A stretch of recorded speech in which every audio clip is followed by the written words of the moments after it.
ಬರ್ತದೆ ಪೂರಕ ಯಾರಿಗೆ ಎಕ್ಸಂಪ್ಷನ್ ಅಂದಾಜುಗಳಲ್ಲಿ ಕೊಡಬಹುದು ಅಂತ ಹೇಳಿ ಪ್ರಪೋಸಲ್ 3,320.40 ಕೋಟಿಗಳನ್ನು ಒದಗಿಸಲಾಗಿದೆ. ಭಾರತದ ಸಂವಿಧಾನದ ಅನುಚ್ಛೇದ 205(1)A ಅನ್ವಯ 3,320.40 ಕೋಟಿಗಳ ಪೂರಕ ಅಂದಾಜುಗಳನ್ನ ಎರಡನೇ ಕಂತಿನ ಅನುಮೋದನೆಗೆ ರಾಜ್ಯ ವಿಧಾನಮಂಡಲದ ಮುಂದೆ ಮಂಡಿಸ್ತಾ ಇದ್ದೇನೆ. 2020-21ನೇ ಸಾಲಿನಲ್ಲಿ ಕೋವಿಡ್-19 ಸಾಂಕ್ರಾಮಿಕ ರೋಗವನ್ನು ತಡೆಗಟ್ಟುವ ಸಲುವಾಗಿ ಲಾಕ್ಡೌನ್ ಜಾರಿಗೊಳಿಸಿದ್ದರಿಂದಾಗಿ ರಾಜ್ಯದ ರಾಜಸ್ವ ನಿರೀಕ್ಷಿತ ಮಟ್ಟದಲ್ಲಿ ಸಂಗ್ರಹಣೆ ಆಗಿರೋದಿಲ್ಲ. ಆದ್ದರಿಂದ 2020-21ನೇ ಸಾಲಿನ ಆಯವ್ಯಯದಲ್ಲಿ ಸಾಕಷ್ಟು ಉಳಿತಾಯವನ್ನು ಮಾಡಬೇಕಾಯಿತು.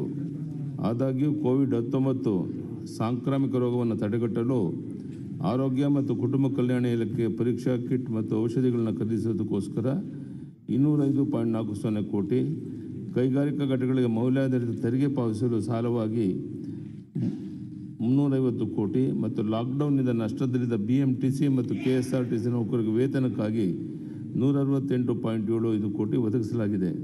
ಅಲ್ಲದೆ ಪ್ರಧಾನಮಂತ್ರಿ ಗರೀಬ್ ಕಲ್ಯಾಣ ಯೋಜನೆಯಡಿ ಅರ್ಹ ಫಲಾನುಭವಿಗಳಿಗೆ ಹೆಚ್ಚುವರಿ 5 kg ಅಕ್ಕಿ ನೀಡಲು 711.62 ಕೋಟಿ ಒದಗಿಸಲಾಗಿದೆ.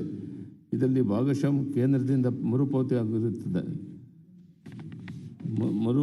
ಆಗುತ್ತೆ ಮತ್ತು ವಿವಿಧ ಮೆಡಿಕಲ್ ಕಾಲೇಜ್ ಮತ್ತು ಸಂಸ್ಥೆಗಳಿಗೆ AICTE ವೇತನ ಪಾವತಿಸಲು 108.77 ಕೋಟಿ ಒದಗಿಸಲಾಗಿದೆ. ಆದ್ದರಿಂದ ಪೂರಕ ಅಂದಾಜುಗಳಲ್ಲಿ ಒಟ್ಟು 3,320.40 ಕೋಟಿಗಳ ಮೊತ್ತವನ್ನು ಒದಗಿಸುವಾಗಿ ಬಂದಿರುತ್ತೆ. ಕಳೆದ 5 ವರ್ಷಗಳಲ್ಲಿ ಆಯವ್ಯಯದಲ್ಲಿ ಒದಗಿಸಿರುವ ಮೊತ್ತಕ್ಕೆ ಮತ್ತು ಪೂರಕ ಅಂದಾಜುಗಳು ಒದಗಿಸಿರುವ ಮೊತ್ತಕ್ಕೆ ಶೇಕಡಾವಾರು ಹೊರಕೆ ಈ ಕೆಳಕಂಡಂತಿದೆ. 2015-16 1,47,964 ಆಯವ್ಯಯ ಗಾತ್ರ. ಪೂರಕ ಇದು 1, 2, 3 10,729 ಅಂದರೆ ಶೇಕಡಾ 7.25% ಆಯಿತು. 16-17ರಲ್ಲಿ 1,72,097 ಕೋಟಿ, 13,955 ಕೋಟಿ ಮತ್ತು 8.10%. 2017-18ರಲ್ಲಿ 1,94,917, 14,562, 7.47%. 2018-19 2,24,110 ಕೋಟಿ, 21,561 ಪೂರಕ ಅಂದಾಜು ಮತ್ತು 9.62%. 2019-20ರಲ್ಲಿ 2,40,745 ಕೋಟಿ, ಪೂರಕ ಅಂದಾಜು 23,058, ಶೇಕಡಾ 9.58%.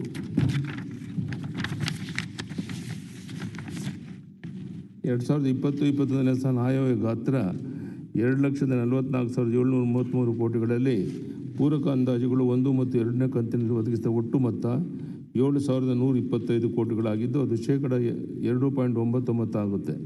ಈ ಮೊತ್ತವನ್ನು 2020-21ನೇ ಆಯವ್ಯಯದಲ್ಲಿ ವೆಚ್ಚಗಳನ್ನು ಮರು ಆದ್ಯತೆಗೊಳಿಸುವ ಹಾಗೂ ಉಳಿತಾಯಗಳ ಮೂಲಕ ಭರಿಸಲಾಗುವುದು. ಕರ್ನಾಟಕ ಸಾದಿಲ್ವಾರ್ ನಿಧಿ ಅಧಿನಿಯಮ 1957 ಹಾಗೂ ಅದರಡಿಯಲ್ಲಿನ ನಿಯಮಗಳ ಪ್ರಕಾರ ಸಾದಿಲ್ವಾರ್ ನಿಧಿಯಿಂದ ಬಿಡುಗಡೆ ಮಾಡಿದ್ದ ಹಣವನ್ನು ಬಿಡುಗಡೆ ಮಾಡಿದ ನಂತರ ಮೊದಲು ಬರುವ ಅಧಿವೇಶನದಲ್ಲಿ ಮಂಡಿಸಬೇಕಾಗುತ್ತೆ. 2020-21ನೇ ಸಾಲಿನಲ್ಲಿ ಸಾದಿಲ್ವಾರ್ ನಿಧಿಯಿಂದ ಒಟ್ಟು 136.11 ಕೋಟಿಗಳು ಒದಗಿಸಲಾಗಿದ್ದು ಈ ಮೊತ್ತಕ್ಕೆ ಶಾಸನವು ಅನುಮೋದನೆ ಮಾಡಬೇಕಾಗಿದೆ.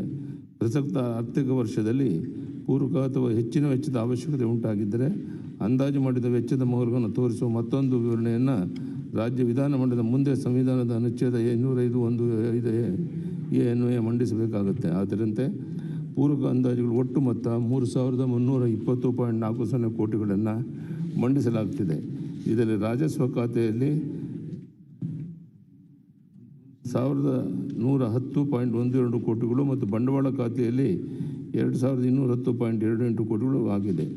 ಪೂರಕ ಅಂದಾಜುಗಳನ್ನ ಒದಗಿಸಿರುವ ಒಟ್ಟು ಮೊತ್ತ 3,320.40 ಕೋಟಿಗಳಲ್ಲಿ 291.57 ಕೋಟಿಗಳು ಪ್ರಭುತ್ವ ವೆಚ್ಚ ಮತ್ತು 3,028.83 ಕೋಟಿಗಳು ಪುರಸ್ಕೃತ ವೆಚ್ಚ ಸೇರುತ್ತೆ.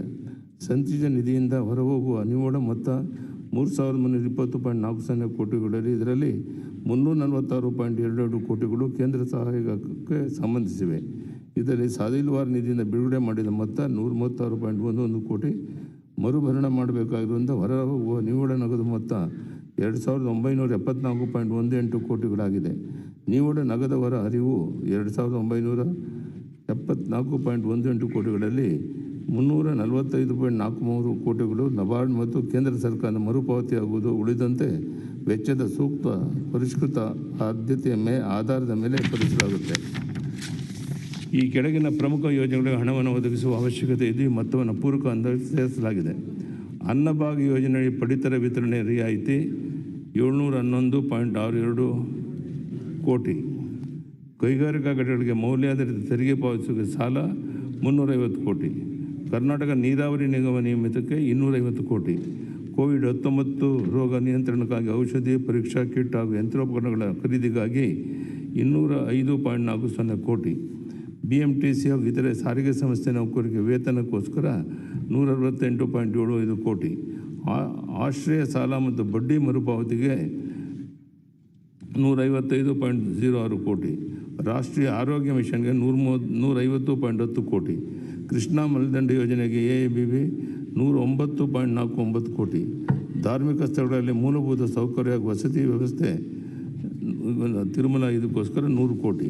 ಚಿಕ್ಕಮಗಳೂರು, ಹಾವೇರಿ ಮತ್ತು ಯಾದಗಿರಿ ಜಿಲ್ಲಾ ರೆಫರಲ್ ಆಸ್ಪತ್ರೆ ಹೊಸ ವೈದ್ಯಕೀಯ ಕಾಲೇಜು ಸ್ಥಾಪನೆಗೆ 100 ಕೋಟಿ. ರಾಜ್ಯ ವಿಮಾ ಸೇವೆಗಳು, ವೈದ್ಯಕೀಯ ಸೇವೆಗಳಿಗೆ 95.43 ಕೋಟಿ. ವಿಪತ್ತು ಪರಿಹಾರ ಕಾರ್ಯಾಚರಣೆಗಾಗಿ 74.19 ಕೋಟಿ. ರಾಷ್ಟ್ರೀಯ ಗ್ರಾಮೀಣ ಜೀವನೋಪಾಯ ಅಭಿಯಾನ 72.54 ಕೋಟಿ.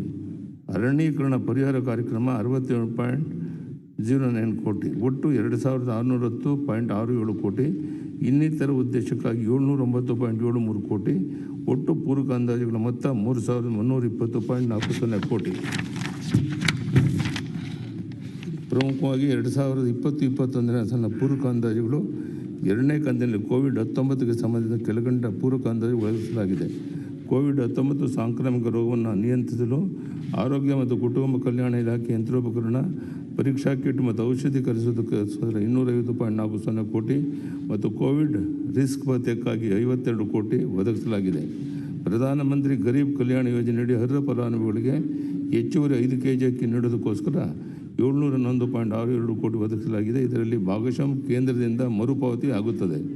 2020-21ನೇ ಸಾಲಿನಲ್ಲಿ ಕೋವಿಡ್-19 ಸಂಬಂಧ ಲಾಕ್ಡೌನ್ ಆಗಿದ್ದರಿಂದಾಗಿ ನಷ್ಟ ಅನುಭವಿಸಿದ BMTC ಹಾಗೂ KSRTC ನೌಕರ ವೇತನಕ್ಕಾಗಿ 168.75 ಕೋಟಿ ಒದಗಿಸಲಾಗಿದೆ.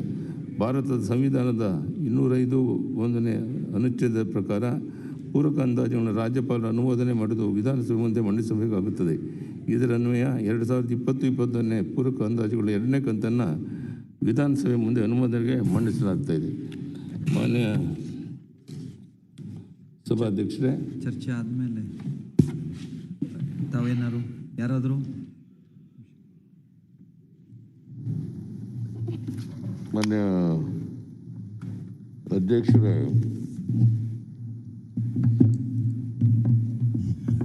ಮಾನ್ಯ ಮುಖ್ಯಮಂತ್ರಿಗಳು ಪೂರಕ ಅಂದಾಜುಗಳ ಎರಡನೇ ಕಂತನ್ನು ಮಂಡಿಸಿದ್ದಾರೆ. ಮೊದಲನೇ ಕಂತು ಕೂಡ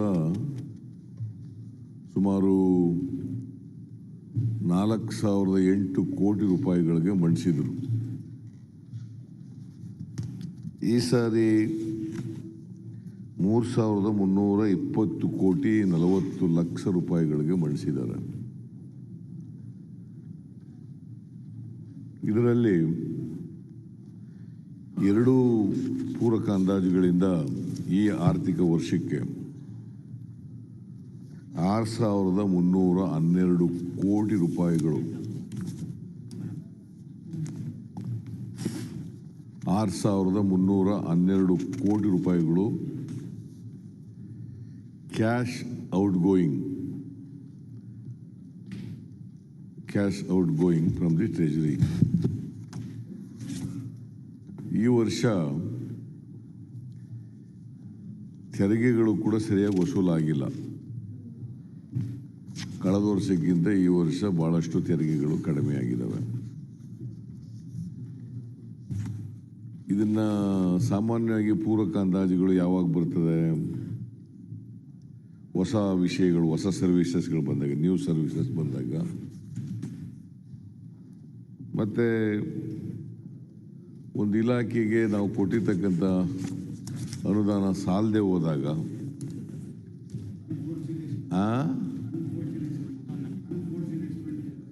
ಅನ್ಫೋರ್ಸಿನ್ ಅಂದರೆ ಅದೇ ನ್ಯೂ ಸರ್ವಿಸ್ ಮಾಡೋದು. ಅನ್ಫೋರ್ಸಿನ್ ಅಂತಂದರೆ ಇಲ್ಲಿ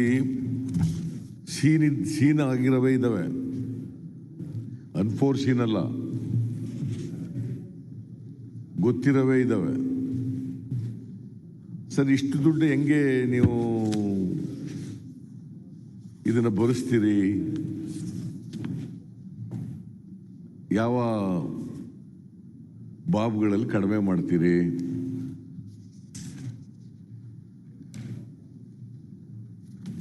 ಹೇಗೆ ಹೊಂದಾಣಿಕೆ ಮಾಡ್ತೀರಿ?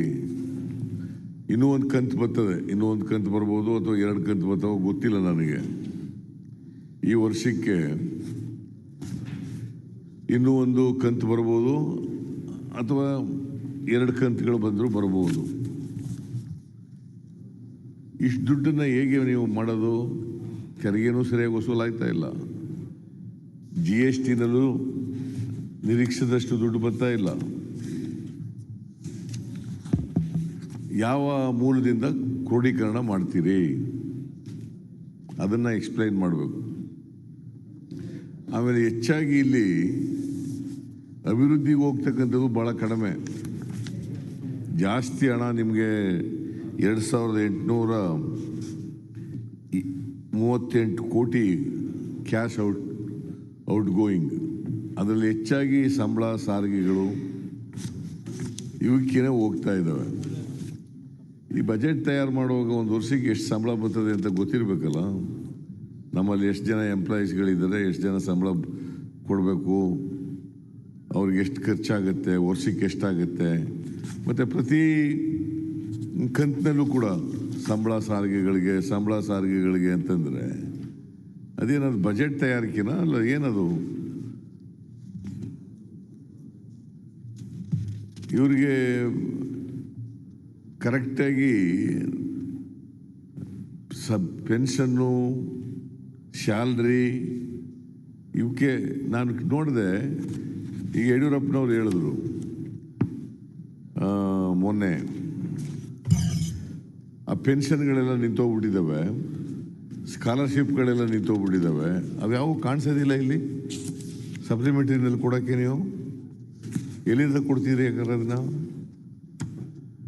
ಪರಿಶಿಷ್ಟ ಜಾತಿ, ಪರಿಶಿಷ್ಟ ವರ್ಗದವರು ಸ್ಕಾಲರ್ಶಿಪ್ಗಳೆಲ್ಲ ನಿಂತೋಗಿದ್ದಾವೆ, ಓಲ್ಡ್ ಏಜ್ ಪೆನ್ಷನ್ ನಿಂತೋಗಿದೆ,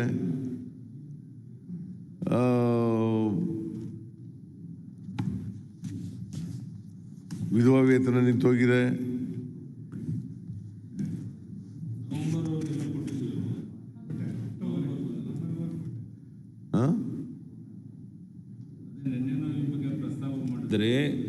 ನವೆಂಬರ್ ಕೊನೆವರೆಗೆ ಎಲ್ಲ ಪೆನ್ಷನ್ಗಳನ್ನು ಪೇಮೆಂಟ್ ಮಾಡಿದ್ದೇವೆ. ನವೆಂಬರ್ ಕೊನೆವರೆಗೆ ವೃದ್ಧಾಪೇತನ, ಇವತ್ತಿನವರೆಗೆ ಹೋಗಿಲ್ಲ, ಇವತ್ತಿನವರೆಗೆ ಯಾರಿಗೂ ಸಿಕ್ಕಿಲ್ಲ. No, impossible. ಇವು ಯಾವುದೇ ಜಿಲ್ಲಾಧಿಕಾರಿಗಳು ಫೋನ್ ಮಾಡಿ ತಿಳ್ಕೊಳ್ಳಿ. ನವೆಂಬರ್ ಕೊನೆವರೆಗೆ ನಾವೇನು ಪೇಮೆಂಟ್ ಮಾಡಬೇಕು ಮಾಡಿದ್ದೇವೆ. ಯಾವುದು ಸ್ವಲ್ಪ ಲೆಕ್ಕಾಚಾರಗಳಲ್ಲಿ ವ್ಯತ್ಯಾಸ ಆಗಿ ಅವ್ರ ಹೆಸರುಗಳಲ್ಲಿ ಲೆಕ್ಕಾಚಾರದಲ್ಲಿ ಹೆಂಗೆ ವ್ಯತ್ಯಾಸ ಆಗ್ತದೆ? ಮುಖ್ಯಮಂತ್ರಿ ಲೆಕ್ಕಾಚಾರದಲ್ಲಿ ಹೆಂಗೆ ವ್ಯತ್ಯಾಸ ಆಗ್ಬಿಡ್ತದೆ? ಟೋಟಲ್ ಪೆನ್ಷನ್ ಕೊಡೋಕ್ಕೆ ಲೆಕ್ಕಾಚಾರದಲ್ಲಿ ಟೋಟಲ್ ಎಷ್ಟು? 40. ಸರ್ ನಾನು ಹೇಳ್ತೀನಿ, ನೀವು ಅವ್ರ ಪರವಾಗಿ ನೀವು ಹೇಳೋದ? ಅವ್ರ ಪರವಾಗಿಲ್ಲ ಸರ್. ಪೆನ್ಷನ್ ನನಗೆ ಕಂದಾಯ ಇಲಾಖೆ ಹ್ಯಾಂಡ್ಲ್ ಮಾಡ್ತಾರೆ, ಹೇಳ್ತಾರೆ. ನಾನೇ ಬೇಕಾದ್ರೆ ಹೇಳ್ತೀನಿ, ಅವ್ರು ಬೇಕಾದ್ರೆ ಹೇಳ್ತಾರೆ. ಏನು ತೊಂದರೆ? ನೀವೇ ಹೇಳಿ. ನೀವು ಹೇಳಿದ್ರೆ ಸರ್ ಮುದ್ರೆ ಬೀಳೋದು. ಒಟ್ಟು ಎಷ್ಟು ಲಕ್ಷ ಜನ? ನಾನೇ ಹೇಳ್ತೀನಿ ಬಿಡಿ ಸರ್. ಒಂದು ನಿಮಿಷ ಅಶೋಕ್.